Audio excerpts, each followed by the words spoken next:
राहिल रोते हुए अपनी दादी के कमरे में दाखिल हुआ। इसे रोता देख इसकी दादी सख्त परेशान होकर इससे पूछने लगे, क्या हुआ बेटे, इतना क्यों रो रहे हो?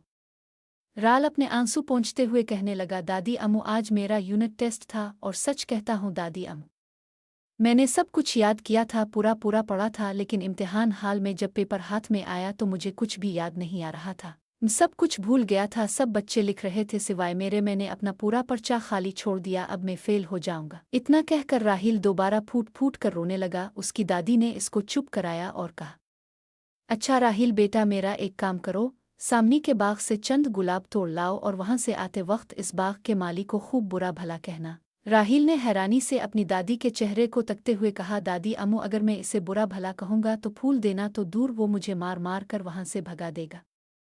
उसकी दादी जो इसकी बात को गौर से सुन रही थीं कहने लगे, अच्छा, और जो तुम इतने दिनों से अपने उस्तादों का मजाक उड़ाते थे, उनकी नकल उतारते थे, उन्हें बुरा भला कहते थे, हमारे समझाने के बावजूद उन्हें नाम रखते थे, तो तुम कैसे उम्मीद करते हो कि तुम्हें इल्म हासिल होगा?